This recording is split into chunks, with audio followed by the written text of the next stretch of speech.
کا موقع دے حضرت میری شریعت کا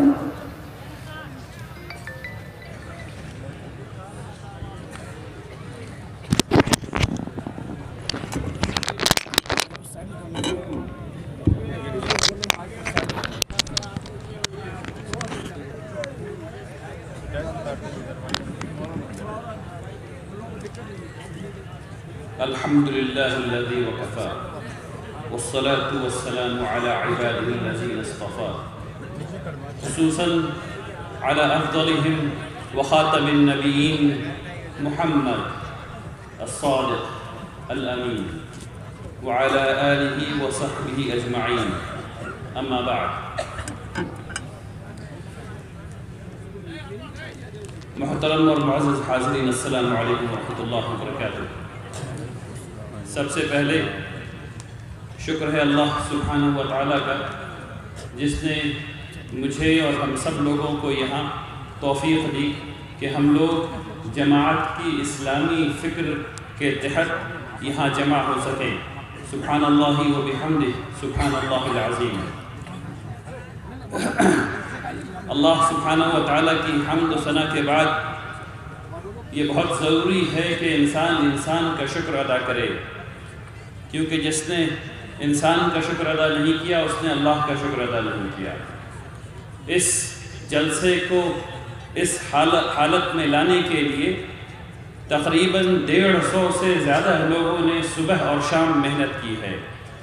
میرے سامنے ایک فہرست ہے اور میں چاہتا ہوں کہ ان تمام ناموں کو پڑھوں تاکہ حوصلہ افزائی ہو لوگوں کی کہ جب وہ کام کرتے ہیں تو لوگوں تک ان کا نام بھی پہنچتا ہے اور آپ لوگ ان کے لیے دعا بھی کر سکیں گے انشاءاللہ، نام لے کر کے دعا کر سکیں گے۔ میں بہت شکر گزار ہوں جناب الحاج اکرام الحق صاحب کا، جناب مفتی سہراب ندوی صاحب کا، جناب قاضی محمد عتیق اللہ رحمانی صاحب کا، جناب قاضی عبد التواب قاسمی صاحب کا، جناب قاضی اسد عثمانی صاحب کا، جناب شہباز محمد کاسو صاحب کا، جناب عندلیب صبا عرف بابی صاحب کا، جناب فضل رحمہ عرف راجہ صاحب کا، جناب امتیاز انیس عرف لڈو صاحب کا، جناب بلال صاحب کا، جناب ایم مجیب صاحب گرلز آئیڈیل اکیڈمی، جناب ماسٹر جعفر رحمانی صاحب کا، جناب مفتی انعام الباری صاحب کا، جناب مولانا آفتاب عالم صاحب کا، جناب اسلم صاحب کا، جناب قاری نیاز احمد صاحب کا، جناب مفتی غفران حیدر صاحب کا، جناب مولانا منصور عالم ندوی صاحب کا، جناب مفتی ہمایوں اقبال ندوی صاحب کا، جناب طارق شہزاد صاحب کا، جناب الحاج مسرت صاحب کا، جناب عاصم انور صاحب کا، جناب مزمل جمال صاحب کا، جناب مسلمان ریاض صاحب کا، جناب تقی محمد صاحب کا، جناب مقصود صاحب کا، جناب امتیاز صاحب کا، جناب پرویز صاحب کا، جناب الحاج عبد الرحمن صاحب کا، جناب عبد السلام صاحب کا، جناب عبد المنان صاحب کا، جناب پروفیسر ابو اللیث صاحب کا، جناب امجد الحسن صاحب کا، معاف کیجیے جناب امیر الحسن صاحب کا، جناب یونس صاحب کا، جناب مولانا سرفراز صاحب کا، جناب قبر الہدیٰ صاحب کا، آزاد اکیڈمی کے تمام ذمہ داران، اساتذہ کرام اور کارکنان کا، تبلیغی جماعت کے تمام ذمہ داران کا، تمام مبلغین امارت شرعیہ کا، تمام صحافی حضرات کا اور ضلع انتظامیہ پرشاسن کا اور NCC کیڈٹ کے جو لوگ یہاں ہیں ان کا، اور آپ تمام حضرات کا جنہوں نے اس جلسے کو کامیاب بنایا۔ بارک اللہ فیکم جمیعاً۔ اللہ تبارک تعالیٰ آپ تمام حضرات سے آپ کی محنتوں کو قبول فرمائے۔ وقت بہت ہو چکا ہے، 11 بج رہے ہیں، لیکن مجھے آپ سے 3 موضوعات پر بات کرنی ہے۔ مجھے آپ سے تعلیم پر کچھ بات کرنی ہے، مجھے آپ سے معاشرے کے سلسلے میں کچھ بات کرنی ہے، اور آپ کی مساجد کے سلسلے میں کچھ بات کرنی ہے، لیکن اس میں وقت کی گنجائش کو انشاءاللہ میں ضرور دیکھوں گا۔ تعلیم کے سلسلے میں ابھی آپ کے سامنے باتیں رکھی گئی اور ایسی مجالس سے باتیں رکھی جاتی رہی ہیں۔ میں تعلیم کا ایک نقطہ نظر آپ کے سامنے پیش کرنا چاہتا ہوں، اور وہ میں شروع کرنا چاہتا ہوں تعلیم کی اسلامی تاریخ سے۔ وہاں کوئی پریشانی ہو گئی ہے کیا؟ اگر نہیں تو بیٹھ جائیں سب لوگ، انشاءاللہ آپ بیٹھ جائیں گے تو سارے لوگوں کو نظر آئے گا۔ ٹھیک، تو تعلیم کی اسلامی تاریخ کیا ہے؟ کیا مسلمان ہمیشہ سے اسی حالت میں تھے جس حالت میں آج ہیں؟ اور جو میں انشاءاللہ اس کے بعد آپ کو بتاؤں گا کہ ہم لوگ کس حالت میں ہیں ابھی، کیا ہمیشہ سے ایسا تھا؟ تو ہم یہ دیکھتے ہیں کہ ایسا بالکل بھی نہیں تھا۔ کانسٹیٹیوشن کی تاریخ میں، دستور کی تاریخ میں سب سے پہلا دستور یہ پڑھایا جاتا ہے کہ 1395 میں میگنا کارٹا لندن میں لکھا گیا، اور یہ دستور ہے اور یہ غلط ہے۔ اس سے تقریباً 700 سال پہلے میثاق مدینہ لکھا گیا، اور وہ سب سے پہلا دستور ہے۔ یہ دستور کے سطح پر مسلمانوں کی بے پناہ بڑی کامیابی ہے، جس نے پورے دنیا کو دستور کا نظام سکھایا۔ اب اس کے بعد چلیے قانونی پڑھائی پر۔ اسلامی فقہ آج تک دنیا میں سب سے ایوالوڈ، سب سے ترقی پذیر لا ہے، اس میں کسی کو کوئی شبہ نہیں۔ اس کے آگے چلیے سائنس کی دنیا میں آتے ہیں۔ 1866 تک پورے یورپ میں میڈیکل اسکول میں، یعنی میڈیکل کالجز میں جس کتاب کو پڑھایا جاتا ہے، سرجری کی کتاب کو پڑھایا جا رہا تھا، وہ مسلمانوں کی لکھی ہوئی تھی۔ 1866 تک مسلمانوں کے بنائے ہوئے آلات، جس شیپ میں انہوں نے بنایا، جس طرز میں انہوں نے بنایا، وہ آج تک استعمال ہو رہا ہے۔ تھوڑا اور آگے چلیے، فزکس کی طرف چلتے ہیں۔ فزکس میں جب کسی نے تصور بھی نہیں کیا تھا کہ انسان ہوائی جہاز میں اڑے گا، تو اس سے 400 سال پہلے ابن فرناس نے ہوائی جہاز کا ورکنگ ماڈل بھی بنایا، اور یہ بھی بتا دیا کہ ہوائی جہاز کی دم اگر مڑے گی نہیں تو وہ کبھی اسپیڈ نہیں لے سکتی۔ اور انسانیت نے اس کے 400 سال بعد 52 لوگوں کی جان کو کھپانے کے بعد یہ سیکھا کہ دم کو مڑنا ضروری ہے۔ اگر 400 سال پہلے کی کتاب پڑھ لیتے تو 52 لوگوں کی جان نہیں جاتی۔ تھوڑا اور آگے بڑھیے حساب میں۔ ہم لوگ کو کہا جاتا ہے کہ ہم لوگ حساب میں کمزور ہیں۔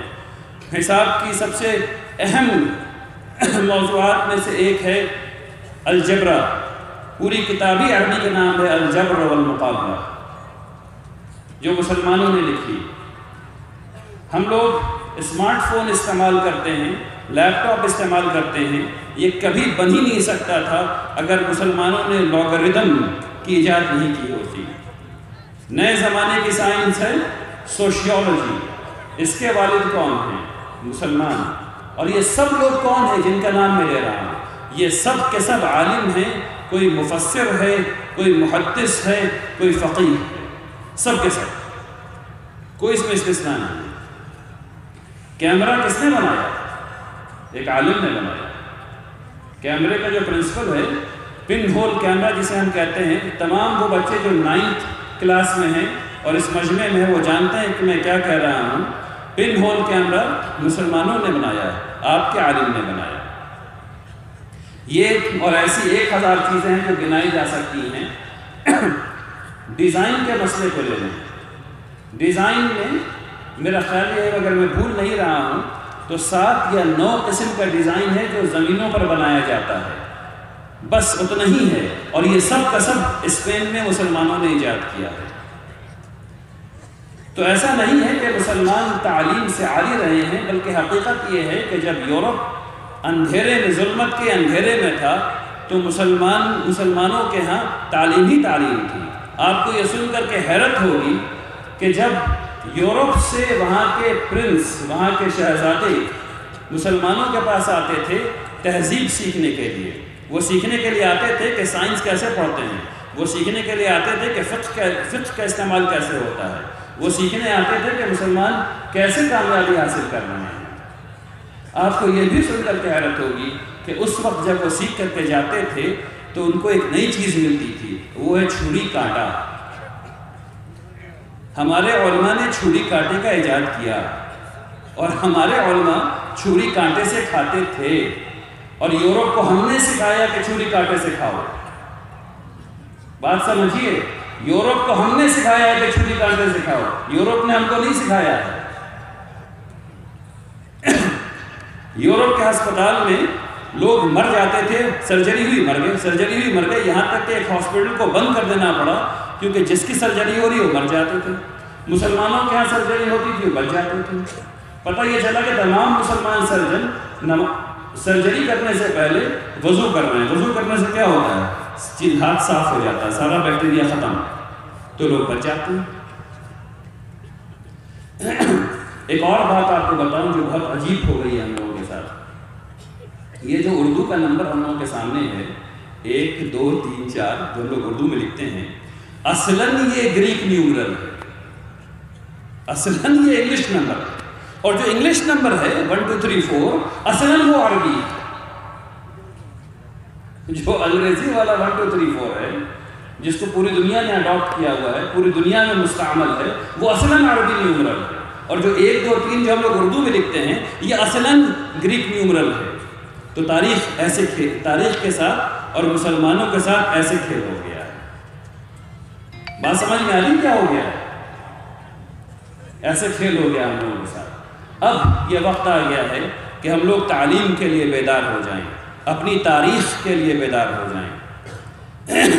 جب ہم ایسا کریں گے، جب ہمیں پتہ چلے گا کہ ہم لوگوں نے کیا کیا کارنامے کر لیے ہیں، تب ہم لوگ انشاءاللہ اور اچھا کام کر سکیں گے۔ اب آئیے، یہ وہ تاریخ تھی، اب آج کی تاریخ پر آتے ہیں۔ آج کی تاریخ بھیانک ہے، تاریخ کہہ رہا ہوں، آج کا حال بھیانک ہے۔ ابھی آج اگر آپ لوگ، میں اعداد و شمار آپ کے سامنے پیش کرنے والا ہوں، اس کو سمجھنے کی کوشش کیجئے۔ یہ مان لیجئے کہ پورے ہندوستان میں صرف 100 مسلمان بچے ہیں۔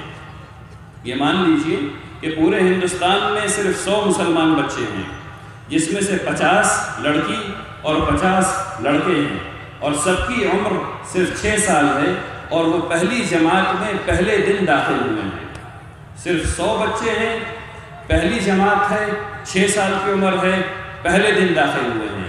پہلے دن میں اور آپ یہ طے کرتے ہیں کہ اس میں سے 43 بچے انگوٹھا چھاپ رہیں گے، ان کو نہیں پڑھیں گے، پڑھایا جائے گا۔ ان کو ہم لوگ ان کے کلاس سے، ان کے درجے سے نکالتے ہیں اور باہر کر دیتے ہیں کہ ان کو نہیں پڑھائیں گے۔ نہیں پڑھانے کی 1000 وجہ ہو سکتی ہے، لیکن ہمارا معاشرہ، میرا معاشرہ، آپ کا معاشرہ یہ طے کرتا ہے کہ ہم 43 بچے کو نہیں پڑھائیں گے۔ اب اس کے بعد کہانی شروع ہوتی ہے۔ اس میں سے ہم 3.5 بچے کو، سمجھ کے لیے آسان کر دیتا ہوں، 4 بچے کو مدرسے بھیج دیتے ہیں۔ اب وہ بچہ مدرسہ جائے گا 4، باقی جو بچے بچ گئے وہ اب پہلی جماعت سے دوسری، دوسری سے تیسری، ایسے ایسے کرتے 10ویں جماعت تک پہنچتے ہیں۔ جب 10ویں جماعت سے فارغ ہو رہے ہوتے ہیں تو صرف 17 بچے ہم لوگ 10ویں جماعت سے فارغ کروا پا رہے ہیں۔ 17 بچے، 32 بچے بیچ میں لڑک جاتے ہیں۔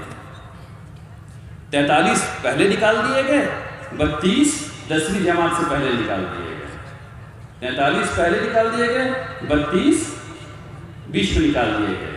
پڑھا لکھا کتنے؟ کس نے؟ 4% نے، اور پھر 17% نے۔ 17% 10ویں جماعت پاس کروا پائے ہم لوگ۔ اس کے بعد کیا ہوا؟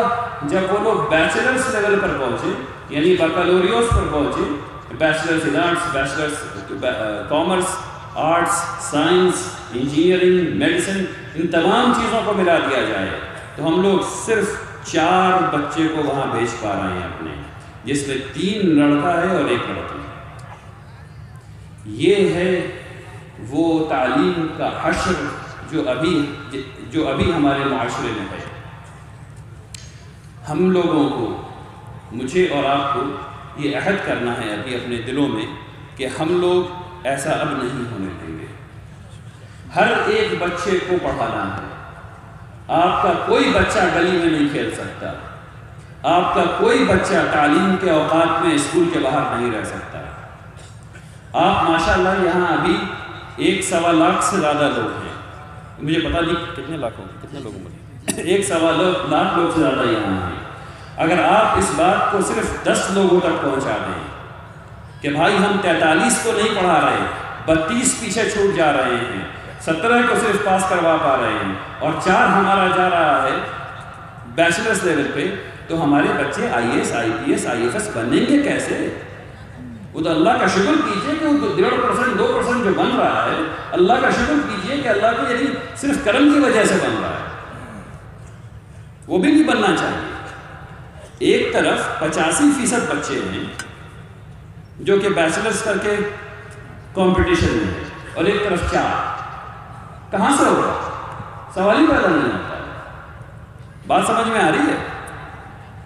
تو آپ لوگوں کو ہر ایک آدمی کو 10 آدمی کو یہ اعداد و شمار بتانے ہیں اور یہی کہنا ہے میرے بارے میں کہ میں نے گزارش کی ہے ہر ایک مسلمان سے کہ یہ دیکھیں کہ اس کی گلی میں کوئی بچہ اسکول کے وقت میں کھیلتا ہوا نہ ہو، مدرسے کے وقت میں کھیلتا ہوا نہ ہو، وہ تعلیم کی جگہ پر ہو انشاءاللہ۔ اب ایک اور فرق کو سمجھیے، اس میں بھی اعداد و شمار ہیں۔ ہندوستان میں 53,000 ہائر ایجوکیشن انسٹیٹیوشنز ہیں، یعنی وہ جگہیں جہاں 12ویں جماعت کے بعد کی تعلیم ہوتی ہے۔ 53,000 ہیں، اس کو سمجھنے کی کوشش کیجئے۔ 53,000، اس میں سے 161 ایسے انسٹیٹیوشنز ہیں، ایسے ادارے ہیں جن کو ہماری حکومت انسٹیٹیوٹس آف نیشنل امپورٹنس کہتی ہے یا انسٹیٹیوشنز آف نیشنل امپورٹنس کہتی ہے۔ ان 161 ادارے میں تقریباً 1 لاکھ بچے پڑھتے ہیں۔ ان 161 ادارے میں تقریباً 1 لاکھ بچے پڑھتے ہیں اور ان میں ہمارے تقریباً 1.5% بچے جا پاتے ہیں، یعنی 1500 کے آس پاس۔ اب فرق کو سمجھیے، ایک طرف تقریباً پورے 53,000 انسٹیٹیوشنز ہیں اور ایک طرف 161 ہے۔ اگر آپ کا بیٹا، اگر آپ کی بیٹی انجینئرنگ کرنے کے لیے ادھر آیا تو اس کی تنخواہ، پہلی تنخواہ 10,000 روپے مہینہ بھی نہیں ملنے والی۔ آپ میں سے بہت سے لوگ ابھی یہاں بیٹھے ہیں جو انجینئر ہیں، جو ادھر سے پڑھ کر کے آئے ہیں، ان کو 10,000 روپے مہینہ بھی نہیں مل رہا۔ اگر ادھر سے آتے، اس 161 سے آتے تو 10 لاکھ روپے سال سے کم نہیں ملتا۔ فرق سمجھ میں بات آ رہی ہے؟ تو یہ ذمہ داری میری ہے اور آپ کی ہے کہ ہم اپنے بچوں کو تیار کریں کہ وہ ادھر ہوں، ادھر نہیں، ادھر ہونے چاہیے۔ 1 لاکھ سیٹ ہے ادھر۔ آپ سب لوگوں نے ابھی رحمانی 30 کے بارے میں سنا، اس کی کامیابیوں کے بارے میں سنا۔ وہ اتنا کامیاب ادارہ کیوں ہے، کیا وجہ ہے اس کی، اس کا گول کیا ہے؟ رحمانی 30 کا گول یہ ہے کہ ادھر بچوں کو بھیجا جائے، فقط ادھر کی کوئی پرواہ نہیں، صرف ادھر بھیجنا ہے۔ آپ لوگوں کی ضرورت ہے، میری ضرورت ہے کہ ہم لوگ اپنے بچوں کو ادھر کے لیے تیار کریں۔ ادھر کے لیے تیار کرنے کے لیے کیا کرنا ہوگا، اس کو سمجھیے۔ ہم لوگ اپنے بچوں کے ساتھ ایک بہت بیہودہ مذاق کرتے ہیں، اور یہ میں بہت سیریسلی اور سنجیدگی سے یہ بات کہہ رہا ہوں، اس کو سمجھیے۔ ہم لوگ اپنے طلباء کے ساتھ بہت بیہودہ مذاق کرتے ہیں، اور وہ یہ کرتے ہیں کہ ہم لوگ اپنے بچوں سے یہ کہتے ہیں کہ 35% نمبر لے کر کے آئے ہو، تم کو پاس کر دیا، اب تم پہلی جماعت سے دوسری جماعت میں چلے گئے۔ 35% نمبر لے کے آئے ہو، 40% نمبر لے کر کے آئے ہو، تم کو پاس کر دیا، تم پہلی جماعت سے دوسری جماعت میں چلے گئے۔ 40% نمبر لانے کا اصل مطلب کیا ہے؟ 40% نمبر لانے کا اصل مطلب ہے کہ 60% نہیں آتا ہے۔ بات کو سمجھیے، 40% نمبر لانے کا مطلب ہے کہ 60% نہیں آتا ہے۔ اب 60% نہیں آتا ہے اور آپ نے بچے کو آگے بڑھا دیا، اب یہ بچہ پہلی جماعت سے دوسری جماعت میں گیا۔ دوسری جماعت کی تمام کتابیں جب لکھی گئیں تو لکھنے والے نے کس بات کو سچ مانا تھا؟ لکھنے والے نے اس بات کو سچ مانا تھا کہ پہلی جماعت میں سے پہلی جماعت کا وہ بچہ جو دوسری جماعت میں آ رہا ہے وہ پہلی جماعت کے تمام مواد پر قادر ہے، اس کو ہر بات سمجھ میں آ گئی ہے۔ لیکن کیا سمجھ میں آئی؟ یقیناً نہیں آئی، اس کو تو صرف 40% سمجھ میں آیا۔ میری بات سمجھ میں آ رہی سب کو؟ اس کو صرف 40% سمجھ میں آیا، 60% تو سمجھ میں نہیں آیا۔ اب وہ چلا گیا دوسری جماعت میں، تو اب استاذ محترم کچھ کہہ رہے ہیں اور وہ یہاں آنے کی بجائے یہاں سے اوپر جا رہا ہے، وہ اوپر جا رہا ہے، اور ہم لوگ کہہ رہے ہیں کہ بچہ ٹیڑھا ہے، بچہ بدتمیز ہے، بچے کو سمجھ میں نہیں آ رہا، بچے کی عقل خراب ہے۔ یہ وہ بےہودہ مذاق ہے جو ہم لوگوں نے اپنے تعلیمی نظام میں کر رکھا ہے۔ ہم لوگوں کے ہاں پاس مارکس 30% نہیں، 40% نہیں، 50% نہیں، 80% نہیں، 90% نہیں، صرف اور صرف 100% ہونا چاہیے۔ اسے کہتے ہیں ماسٹری بیسڈ لرننگ۔ 100% نمبر لانے کا کیا مطلب ہے؟ امتیاز، تمیز، ایکسلنس؟ بالکل بھی نہیں۔ 100% نمبر لانے کا صرف مطلب یہ ہے کہ مواد جو توقع تھی مواد کے فہم کی وہ آ گیا، بس، اس کے علاوہ کچھ بھی نہیں۔ 100% نمبر لانے کا صرف مطلب یہ ہے کہ جو مواد سمجھانا تھا وہ سمجھ میں آ گیا، اس کے علاوہ کچھ بھی نہیں کیا۔ تمیز تو اس کے اوپر کی بات ہے، ایکسلنس تو اس کے اوپر کی بات ہے۔ تو ہمیں اپنے تعلیمی میں تمام وہ لوگ جو یہاں اسکول چلا رہے ہیں، جو کالج چلا رہے ہیں، جو مدرسہ چلا رہے ہیں، تمام سے گزارش کرتا ہوں کہ آہستہ آہستہ اپنے پاس نمبر کو بڑھائیے۔ جامعہ رحمانی دارالحکمت میں پاس نمبر 75 ہے، انشاءاللہ آنے والے وقت میں وہ 85 ہوگا، پھر 95 ہوگا۔ کل مجھ سے شعبہ تخصص کہہ رہے ہیں، تخصص فی الافتاء کے جو مدیر صاحب ہیں، انہوں نے مجھ سے آ کر کے پوچھا کہ یہاں جو ہے پاس مارک کیا رکھا جائے؟ وہاں تو 75 ہے، یہاں کیا رکھا جائے؟ میں نے کہا 85، اور انشاءاللہ وہ 85 رکھا جائے گا، اس کے بعد 95 بھی ہوگا۔ تو میں آپ تمام حضرات سے گزارش کرتا ہوں، آپ سے جو آپ والد ہیں، جو آپ اپنے بچوں کی کاپیوں کو چیک کرتے ہیں، جو دیکھتے ہیں کہ بچے آپ کے کیسے پڑھ رہے ہیں، آپ اگر وہ نمبر کم آ رہا ہے ان کو تو ان کو وہ مواد سمجھ میں نہیں آ رہا ہے۔ آپ کی ذمہ داری ہے کہ آپ ان کے اساتذہ سے بات کریں اور یہ دیکھیں کہ ان کو مواد سمجھ میں کیسے آئے گا۔ جب آئے گا تو وہ اسکول کے باہر نہیں نکلیں گے۔ اس بات کو سمجھیے، 90% بچے جو تعلیم حاصل نہیں کرنا چاہتے وہ اس لیے نہیں کرنا چاہتے کیونکہ مواد ان کو سمجھ میں نہیں آ رہا۔ بات بالکل واضح ہو گئی، سمجھ میں بات آ گئی؟ الحمدللہ رب العالمین۔ ابھی نائب امیر شبیر صاحب نے آپ کے سامنے میڈیکل کالج کے سلسلے میں بات کی۔ والد صاحب رحمۃ اللہ علیہ نے یہاں آپ لوگوں سے کہا تھا کہ آپ لوگ تقریباً 40 ایکڑ یا جو بھی زمین کا مطالبہ ہے وہ پورا کریں تو میڈیکل کالج کی طرف ہم لوگ قدم بڑھائیں گے۔ آج بڑی خوشائن بات ہے کہ یہاں میرے سامنے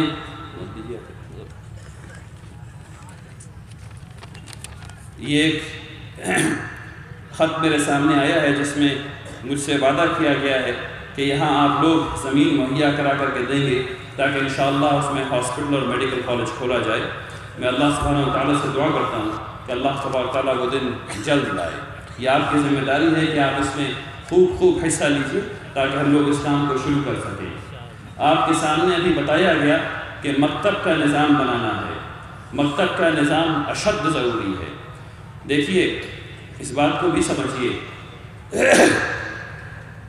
تعلیم تو قرآن سے ہی شروع ہوگی۔ فزکس بغیر ایمان کے خدا ہے، کیمسٹری بغیر ایمان کے خدا ہے، بایولوجی بغیر ایمان کے خدا ہے۔ کیوں میں ایسا کہہ رہا ہوں؟ سمجھیے اس بات کو۔ اگر آپ ایسی چیز کو سامنے رکھیں گے جو حواس سے اور عقل سے ثابت کی جا سکتی ہے تو اس کے سامنے کوئی چیز ٹک نہیں سکتی۔ اگر آپ اللہ کی بنائی ہوئی مخلوق کو اور اللہ کی بنائی ہوئی فطرت کو اللہ کے مد مقابل رکھیں گے تو یہ آپ کے ذہن کا اور آپ کے دل کا فطور ہے۔ اس بات کو سمجھیے اور خوب سمجھیے، تعلیم قرآن کی ہوگی، اور قرآن جب دعوت دے گا کہ تدبر کرو اللہ کی آیات پر، تب تدبر کیا جائے گا، کیونکہ حکم ہے تدبر کرنے کا۔ تدبر ایسے نہیں کیا جائے گا۔ یقین جانیے کہ اگر اللہ سبحانہ و تعالیٰ نے پیدا کر کے یہ کہہ دیا ہوتا کہ تم صرف ایک وقت کھا سکتے ہو تو ہمارے پاس کوئی چارہ نہیں تھا کہ ہم 2 وقت کھا لیں، کیونکہ وہ خالق ہے، وہ رب ہے، وہ ہم کو حکم دے گا اور ہمیں ماننا پڑے گا، اور نہیں مانیں گے تو اس دنیا میں جو حشر ہونا ہے وہ سب کو پتہ ہے۔ ٹھیک اسی طریقے سے اللہ سبحانہ و تعالیٰ نے دنیا کو بنایا، اور بنانے کے بعد ایمان کے لیے کہا کہ تدبر کرو میری آیات پر۔ اب اللہ سبحانہ و تعالیٰ کی آیات اللہ کی تمام مخلوق ہے، تمام کریشن ہے، آپ کی پتلی سے لے کر کے، چونٹی سے لے کر کے، درخت سے لے کر کے، پہاڑ سے لے کر کے، ندی سے لے کر کے، مچھلی سے لے کر کے، کیکڑے سے لے کر کے، سانپ سے لے کر کے، ہر چیز اللہ کی آیات ہے۔ اگر اس پہ تدبر کریں گے تو ایمان اوپر اور اوپر اور اوپر جائے گا۔ اس بات کو سمجھیے، سائنس قرآن کی خدمت میں ہے، قرآن کے ساتھ اس کا کوئی مقابلہ نہیں ہے۔ اس کو سمجھیے، سائنس قرآن کی خدمت میں ہے۔ سائنس ہم اس لیے پڑھتے ہیں کیونکہ وہ آلہ ہے اللہ کی اس بنائی ہوئی دنیا کو سمجھنے کا۔ اور یہ بھی خوب سمجھیے کہ سائنس کی کامیابی کیوں ہے۔ سائنس کبھی یہ نہیں کہتا کہ میں نے کسی بھی چیز کو حتمی طور پر، نہائی طور پر پا لیا ہے۔ سائنس کا پہلا فلسفہ یہ ہے کہ حتمی طور پر کبھی بھی کسی چیز کو ثابت نہیں کیا جا سکتا۔ Nothing can ever be proven۔ Science کا پہلا فلسفہ یہ ہے کہ کبھی بھی کسی چیز کو حتمی طور پر ثابت نہیں کیا جا سکتا، اور یہی سائنس کی کامیابی ہے۔ کیوں؟ کیونکہ سائنس کو یہ وسعت دیتا ہے یہ جملہ کہ وہ غلطی کرتے تھے، جب بھی وہ غلطی کرے گا ٹھیک ہے، دوبارہ اٹھ کے کھڑے ہو جاؤ اور اچھا کرو۔ اور یہ بہت اچھی بات ہے ہم لوگوں کے لیے، کیونکہ ہم لوگ اللہ سبحانہ و تعالیٰ ایمان تازہ رہے، کیونکہ یہ وقت اور آنے والا وقت اس دنیا کے نقطہ نظر سے سائنس کا ہے۔ اگر ہم لوگ اس فکر کو اڈاپٹ نہیں کریں گے تو ہم لوگ بس یہ کریں گے کہ ہم لوگ اللہ سبحانہ و تعالیٰ کی فکر کو اور سائنس کو اللہ کے مد مقابل رکھ دیں گے۔ ایک طرف وہ چیز ہے جو آپ چھو سکتے ہیں، جو آپ دیکھ سکتے ہیں، جو آپ چکھ سکتے ہیں، اور دوسری طرف ایک فکر ہے جسے آپ کے دماغ سے ہوتے ہوئے یقین کے راستے آپ کے دل میں اترنا ہے تاکہ آپ کو بات سمجھ میں آ سکے۔ اور یہ جو راستہ ہے، یہ جو طریقہ کار ہے، اس کے لیے ہم لوگ وقت نکالنے کو تیار نہیں ہیں۔ لیکن اگر جو نکال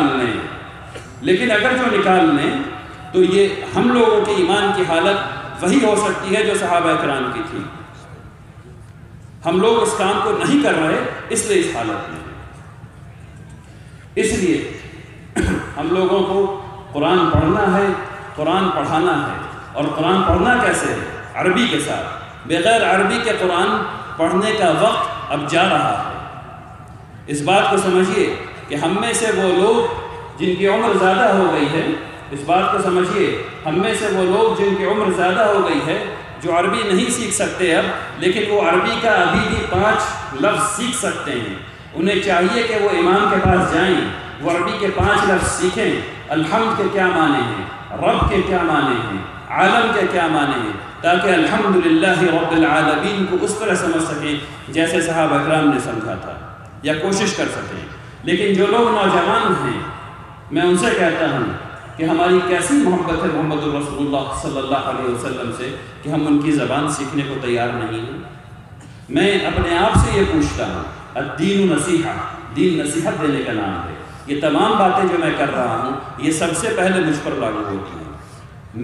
مجھے سب سے زیادہ اس کی ضرورت ہے، اس کے بعد کسی کو ہے۔ اس لیے میں خود سے کہتا ہوں اور آپ سے کہتا ہوں، بھائیوں بزرگوں ہماری محبت کیسی ہے اپنے نبی سے کہ ہم جان دینے کو تو تیار ہیں ان کے لیے الحمدللہ رب العالمین، لیکن ان کی زبان سیکھنے کو تیار نہیں۔ کیسی محبت! ہم اللہ سبحانہ و تعالیٰ کے لیے گردن کٹانے کو تیار ہیں، لیکن جس زبان میں انہوں نے اپنے کلام کو اتارا اس زبان کو سیکھنے کو تیار نہیں۔ اور عربی انتہائی آسان زبان ہے، عربی انتہائی آسان زبان ہے کیونکہ بالکل میتھمیٹیکل ہے۔ اگر آپ لوگ کوشش کریں گے تو بہت جلدی عربی سیکھ سکتے ہیں۔ تو میری گزارش ہے آپ تمام حضرات سے کہ عربی سیکھیے انشاءاللہ، اور قرآن کو ویسے پڑھیے جیسے کہ اس کے پڑھنے کا حق ہے۔ وقت بہت ہو رہا ہے، چند باتیں اصلاح معاشرہ کے نقطہ نظر سے مجھے کرنی ہے آپ کے سامنے۔ میں نے صبح اس میں سے چند باتیں آپ کے سامنے کی ہیں، لیکن مجمع بہت بڑا ہے ماشاءاللہ، میں چاہتا ہوں کہ آپ چند چیز کو سمجھیے۔ مجھے یہ بتایا گیا کہ یہاں ہمارے نوجوان نشے میں ملوث ہو رہے ہیں۔ ہم سب لوگوں کو یہ پتہ ہے کہ نشہ حرام ہے، ہم سب لوگوں کو یہ پتہ ہے کہ نشہ حرام ہے، اس کے باوجود ہم لوگ اپنے نوجوانوں کو نشے میں ملوث ہونے دے رہے ہیں۔ مجھے یہ بھی بتایا گیا کہ غالباً روڈ پر یا کہیں پر جب صفائی ہو رہی تھی اس اجلاس کے لیے تو تقریباً 2500 سوئیاں ملی نشے کی۔ یہ مسلمانوں کا کردار نہیں ہے، یہ محمد رسول اللہ صلی اللہ علیہ وسلم کی امتی کا کردار نہیں ہے۔ ایک طرف تو ہم لوگ یہاں جمع ہیں اللہ اللہ کرنے، رسول کی بات سننے سنانے، اور دوسری طرف ہم لوگ حرام بھی کرتے رہے ہیں۔ یہ کیسے ہوگا؟ دیکھیے، ہم میں سے بہت سے لوگوں کو یہ مغالطہ ہو گیا ہے کہ ہم لوگ سب کے سب جنت جا رہے ہیں ڈائریکٹلی، یعنی ہم نے کہہ دیا لا الہ الا اللہ محمد الرسول اللہ تو موت، اور موت کے بعد نیکسٹ اسٹاپ جنت۔ ایسا نہیں ہونے والا، ایسا بالکل بھی نہیں ہونے والا ہے۔ ایک پروسیس ہے بیچ میں جس میں سدھارا جائے گا۔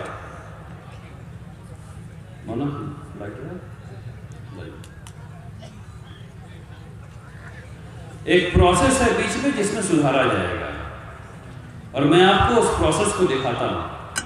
ایسے سدھارا جائے گا، دیکھیے اس کو، یہ لائٹر ہے۔ حرام کام کرنے سے پہلے ایک دفعہ سوچئے،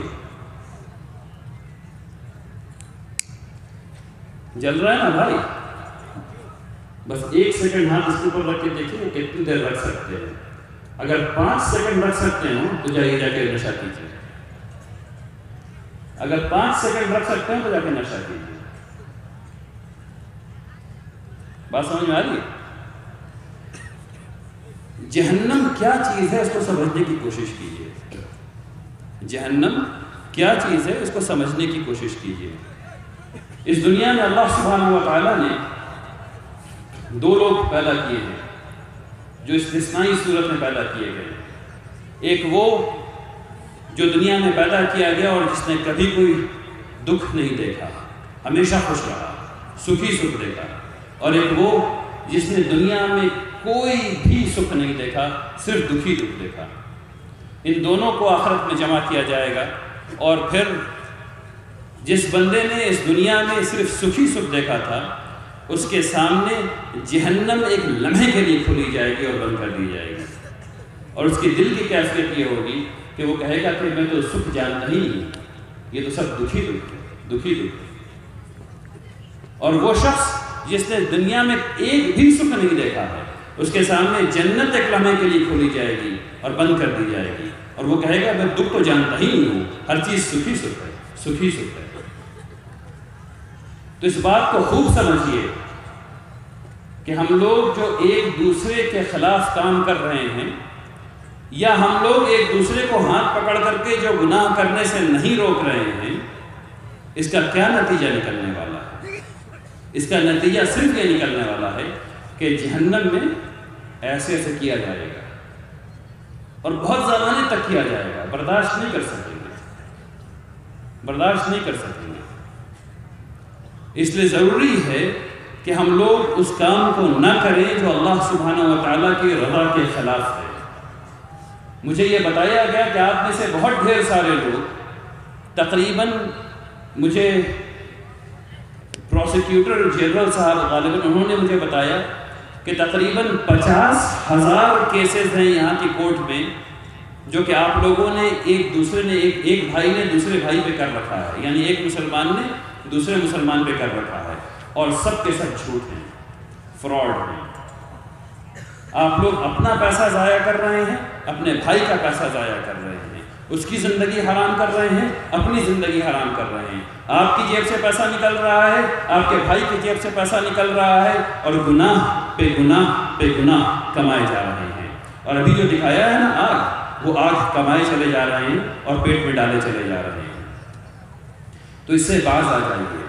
میری گزارش ہے، میں پھر کہتا ہوں، میری گزارش ہے، نیت کو صاف کیجئے، اور اس دنیا میں اگر کچھ دینا پڑے تو دے دیجئے تاکہ اس دنیا میں خوب اچھا مل جائے۔ یہاں پیدا ہوئے ہیں، یہاں مر جانا ہے، ابھی موت آنی ہے، زیادہ دیر کی بات نہیں ہے، پتہ بھی نہیں چلنے والا۔ ہر مرنے والے سے پوچھ لیجئے مرنے سے 1 منٹ پہلے، وہ کہے گا ابھی تو پیدا ہوئے تھے، اور اٹھنے والا بھی یہی کہے گا کہ ابھی تو لیٹے تھے۔ وقت اتنی تیزی سے گزرتا ہے کہ پتہ بھی نہیں چلتا زیادہ کیا ہوگا۔ ابھی ایک صاحب سے میری ملاقات ہوئی، بڑا مزیدار واقعہ ہے۔ ان کی زمین کا کچھ حصہ تھا جو ان کے بہنوئی نے غالباً لے لیا۔ اب اس میں اختلاف تھا، بہنوئی کا کہنا تھا کہ ان کی ہے، ان کا کہنا تھا کہ ان کی ہے۔ ان کی نوکری تھی سعودی عرب میں، وہ 5 سال سے سعودی عرب کی نوکری چھوڑ کر کے کیس لڑ رہے ہیں۔ میں نے کہا بھائی، اگر اتنی سی زمین کے لیے اگر ہوش کی دوا کی ہوتی تو 5 سال میں اس کی 4 گنا زمین آپ خرید چکے ہوتے کہ نہیں؟ انہوں نے کہا جی۔ تو میں نے کہا کیس کہے کو لڑ رہے ہو؟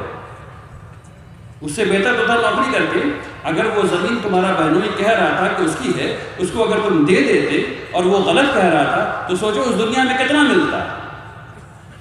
بات سمجھ میں آ رہی ہے؟ اس دنیا میں کتنا ملتا؟ یہاں کیا ملا؟ نہ زمین ملی اور 5 سال کی تنخواہ گئی والا۔ تو یہ جو 40-50 ہزار کیس آپ لوگوں نے کر رکھے ہیں ایک دوسرے پر، اس کو آپ لوگوں کو اٹھا لینا ہے۔ اور اگر کوئی واقعی مسئلہ ہے ایک دوسرے سے تو دارالقضا لے کے آئیے۔ قاضی صاحب بیٹھے ہوئے وہاں پہ، دارالقضا اگر واقعی مسئلہ ہے تو دارالقضا لے کے آئیے۔ اور اگر فراڈ کیا ہے تو اللہ کے عذاب سے ڈریے۔ اگر فراڈ کیا ہے اور رشوت سے دے کر کے کام کر رہے ہیں تو اللہ کے عذاب سے ڈریے۔ یہ صحیح بات نہیں ہے۔ مسجد کے سلسلے میں بات نہیں کر پاؤں گا، آخری بات کہتا ہوں۔ اس علاقے میں چند برادری میں عصبیت ہے۔ مجھے بتایا گیا کہ یہاں شیخ برادری بھی ہے اور کلہیا برادری ہے جس میں عصبیت ہے، یعنی ایک یہ سمجھتا ہے کہ میں اچھا ہوں، دوسرا یہ سمجھتا ہے کہ میں اچھا ہوں، جبکہ دونوں کے پاس اچھا ہونے کا کوئی ثبوت نہیں ہے۔ بات سمجھیے، دونوں کے پاس اچھا ہونے کا کوئی ثبوت نہیں ہے۔ یعنی صرف پیدا ہو گئے نا بھائی شیخ میں تو اچھے کیسے ہو گئے؟ صرف پیدا ہو گئے نا کلہیا برادری میں تو اچھے کیسے ہو گئے؟ اچھا تو انسان عمل سے ہوتا ہے۔ میں بار بار یہ مثال دیتا ہوں، میں نے صبح بھی اس مثال کو دیا۔ آپ اچھے اس وقت ہوں گے جب آپ اپنے مسجد کے بیت الخلاء کو جا کے دھوئیں گے، مطلب مسجد کے باتھ روم کو جا کر کے دھوئیں گے۔ جہاں لوگ پیشاب کرتے ہیں مسجد میں، جس جگہ پر جہاں پیشاب خانہ بنا ہوا ہے، جب آپ اس کو دھوئیں گے تب آپ اچھے ہوں گے۔ کون ہے جو مقابلہ کرنا چاہتا ہے؟ ہاتھ اٹھا کے بتائیے۔ الحمدللہ رب العالمین، یہ بات ہوئی ہے، مسلمانوں کی بات ہے۔ جب یہ کام کیجیے گا تب اچھے ہوئیے گا، ورنہ ہم یہاں پیدا ہو گئے وہاں وہ پیدا ہو گئے، سبحان اللہ، اس میں کیا بات ہے؟ ہم بہاری تم جھارکھنڈی ہو، لڑائی کر رہے ہیں، سبحان اللہ۔ کل تک بہار جھارکھنڈ دونوں ایک ہی تھا، انسان نے ایک لکیر بیچ میں کھینچ دی، اب ہم لڑائی کر رہے ہیں اس پہ۔ ایک اور لکیر، آبادی اور بڑھے گی، ایک اور لکیر کھینچ جائے گی، اب ہم اس پہ لڑائی کریں گے۔ یہ سب چیزیں لڑنے والی نہیں۔ تمام عصبیت جہالت ہے، تمام جہالت جہنم میں ہے، اس بات کو سمجھ لیجیے۔ اگر آپ کے اندر یہ والا کھوٹ ہے کہ میں اچھا ہوں کیونکہ میں فلاں برادری سے ہوں، میں اچھا ہوں کیونکہ میں فلاں محلے سے ہوں، میں اچھا ہوں کیونکہ میں فلاں اسٹیٹ سے ہوں، یہ سب عصبیت ہے۔ تمام عصبیت جہالت ہے، تمام جہالت جہنم میں ہے۔ خوب سمجھ لیجیے انشاءاللہ۔ اب رات چونکہ بہت ہو گئی ہے، میں انشاءاللہ یہاں پر اپنی بات ختم کرتا ہوں۔ میں دعا کرتا ہوں کہ اللہ تبارک تعالی ہم لوگوں کو توفیق عطا فرمائے کہ ہم لوگوں نے جو یہاں سیکھا ہے وہ اپنی زندگی میں نافذ کریں، یہ سب سے اہم بات ہے۔ ہم لوگ سن بہت رہے ہیں، کام بہت کم، یعنی کام کم کر رہے ہیں، سن بہت زیادہ رہے ہیں، کر بہت کم رہے ہیں، تو ہاتھ سے کرنا بہت زیادہ ہے انشاءاللہ۔ آئیے اللہ سبحانہ و تعالیٰ سے توفیق دیں کہ ہم لوگ اللہ ہمارے نیتوں کو صالح کرے، ہمارے قلب کو سلیم کرے اور ہمارے اعمال کو صالح کرے۔ بسم اللہ الرحمن الرحیم۔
ربنا تقبل منا إنك أنت السميع العليم وتب علينا إنك أنت التواب الرحيم آمين يا رب العالمين اللهم صل على سيدنا۔